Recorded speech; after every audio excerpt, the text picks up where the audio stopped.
Family, welcome to vlog number 10, sharing my testimony with you piece by piece, from pursuing cinema studies, planting a church, getting married, battling addiction, and coming to Jesus Christ.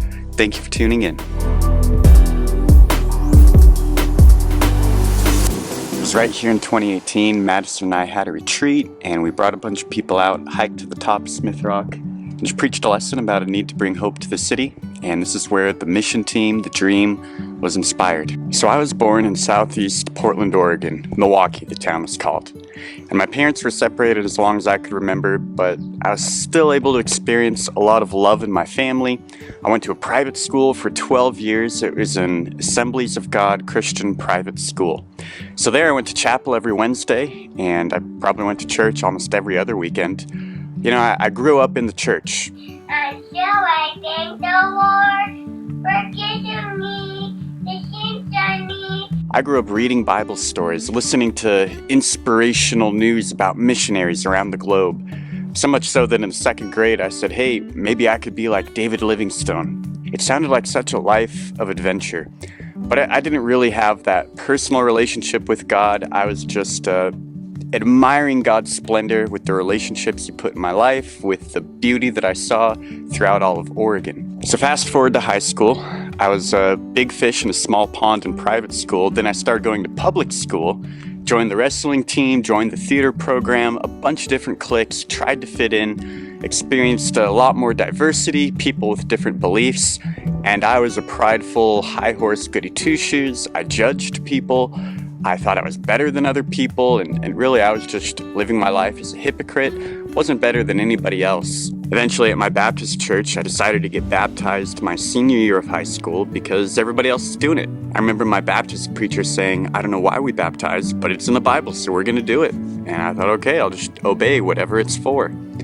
And my youth pastor specifically telling me, hey, this is just, an outward representation sort of for the community. So I did that for my family. That was my understanding at the time. By that time, as I said, I was a hypocrite in high school. I had a pretty crippling porn addiction in my life. If it wasn't weekly, it was certainly daily. It was me making multiple promises to God, feeling shameful, not wanting to share it with others.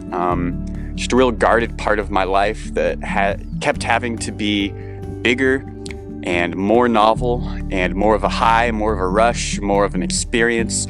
So I kept going deeper and deeper into that world. Come college, I was out on my own. I moved down to Eugene, Oregon, lived in a tent for a while.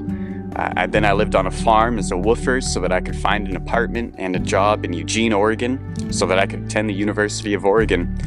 And that was one of the loneliest summers of my life, waking up at 5 a.m., mucking the stalls. I lost all of my family relationships and high school relationships up in Portland.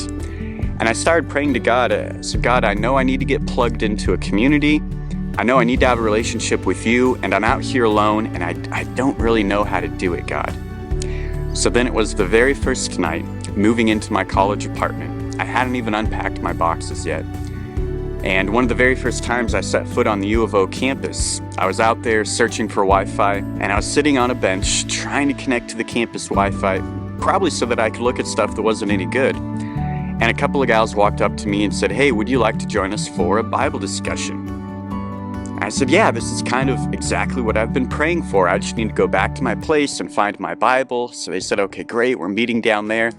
They actually thought I wasn't going to come back because in Oregon, a lot of people are very nice and welcoming like that, where they say, oh yeah, I'll be there, I'll bring my friends, but then they don't actually show up.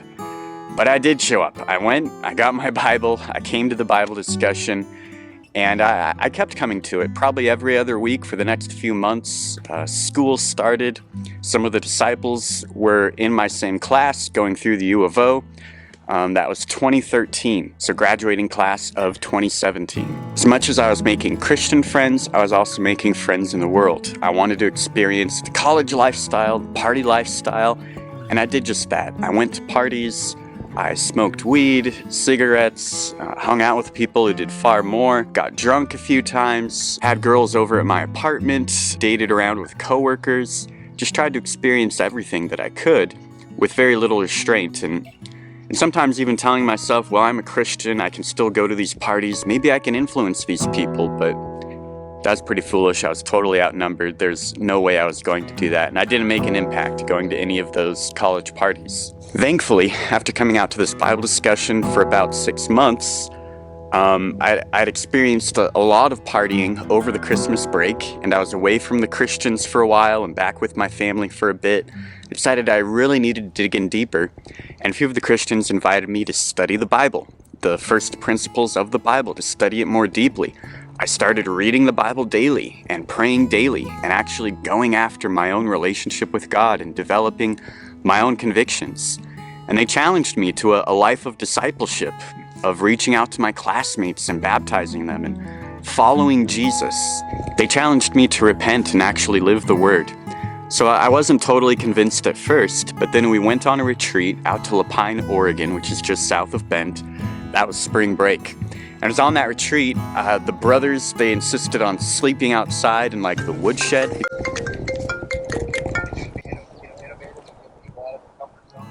And it was amazing. The brothers, they insisted on like staying out in this woodshed just to guard the sisters in purity, just to honor them.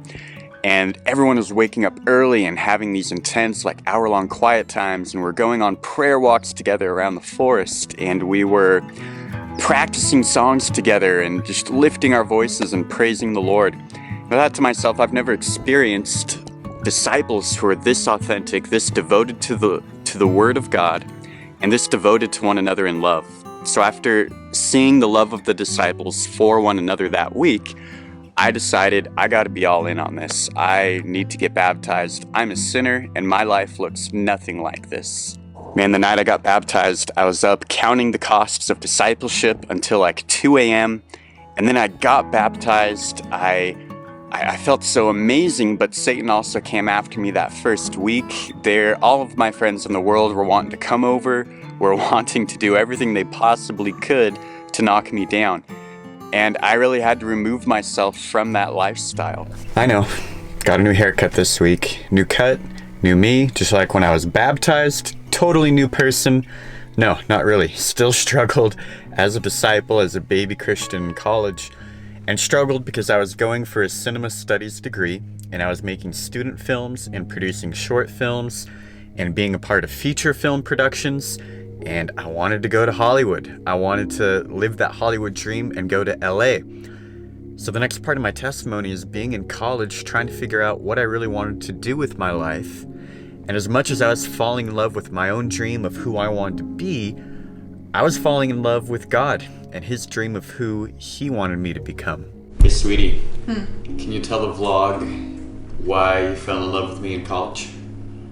Why I fell in love with you in college? She tells the story way better than me. It was because of the way that he was so passionate about just things that were kind of new to me and exciting. Like, you love things big, and that was really inspiring to me. And you're very different than anybody that I ever knew. I feel like he opened my eyes to a lot of new things, like his taste in music and movies and books, and he read so much, and that was new. Not a lot of guys read anymore. And is there any God stuff, or was I this bad guy or something? You weren't a bad guy. No, you were really cool. So after you became a Christian, he really just had a lot of ambition for God. He wanted to share his faith, and it was just super fun to be around, and really enjoyed being around other disciples. Just had a lot of big dreams for God, wanting to use his talents of making films and making videos, and that possible career path was always about, wanting to glorify God with it, not about trying to make a lot of money. And that really drew me because I wanted to do nonprofit management, and because I was like, I just want to do something good for God. I don't know what it would be, but I want to help people, and I want to do something that'll bring good to the world. And I feel like he wanted the same thing. And so we were on very different career paths, whatever that means in college, but I feel like we both had hearts for wanting to just serve and love God, and he really just brought us together. That's right. That's the one who stole my heart. And I tried to take her out on a date before I was a disciple, but that never really worked. He kind of shot me down, right? That was not a date. So cute. You can take pictures? This is my girlfriend. Maddie.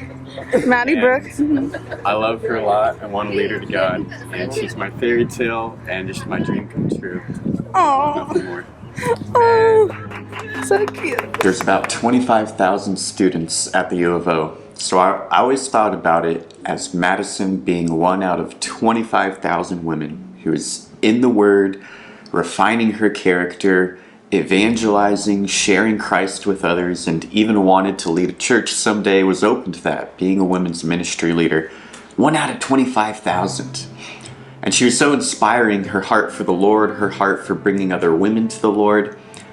I realized that God was hidden so deeply within her heart that in order to get close to Madison, I would have to fall more deeply in love with God in order to come to her. We started dating. She went to California for seminary. She came back. We both finished our majors but got married while we were still in college. I lived in a little apartment. We were both willing to give up our dreams for one another, and more importantly, give up our dreams for the kingdom. I was willing to go into the European mission field, to France or Germany to be a part of her dream, and she was willing to live in LA to be a part of my Hollywood dream. Ultimately, though, we didn't do either of those things. Kelly and Cheryl Boyd, who led the church in Eugene, Oregon, asked us if we wanted to plant a house church out in Bend. And I just thought, wow, ever since I've been in high school, all I've wanted to do is love Jesus, live in the beautiful nature of Oregon, which to me the best place was Bend. And it was all just coming together. Make videos, make disciples. That's what I wanted to do. There's only a couple of $1,000s in the bank as a budget for this church planting. So Madison and I, we decided to leave our friends, our family, our comfort, and go and plant this house church with no budget, no plan, no strategy, no funding, no resources. But man, God came through. And the power of His kingdom and our family came through. People supported us. People moved from across the country to join the team. If we never would have surrendered to God and made that decision, so many incredible things never would have happened. God has moved so powerfully here. What we gave up in Eugene, we were living with Madison's family on a great ranch in a great location. We were part of a great church. It was a great city. But God had something better in mind. Other churches in the Northwest, Eugene and Boise, fundraised for us, and they supported us financially. And eventually Madison and I were actually able to afford a home here. Our daughter was born here. God blessed that decision. Above and beyond all those blessings, though, and the ways that God has been working here, we just have a heart for the lost. We obeyed God's calling out here because we believe that Jesus Christ is the only hope for the city of Bend. I don't think God has a plan B, and I want to be a part of plan A. So everything I've shared in my testimony just now, through my low points and my high points coming to Bend, Oregon, none of it is about me. It's all the power of Jesus Christ working through me. I'm humbled every single day by how He's refining me. I'm so thankful to be in God's hands. Graduating college, coming to Bend, the dream was always just make videos, make disciples.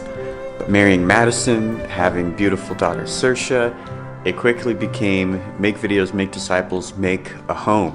Want to have a family, want to have a beautiful church family for Saoirse to grow up in. Isn't that right, Saoirse? Beautiful church family? Yeah. So Saoirse is so much my purpose in making a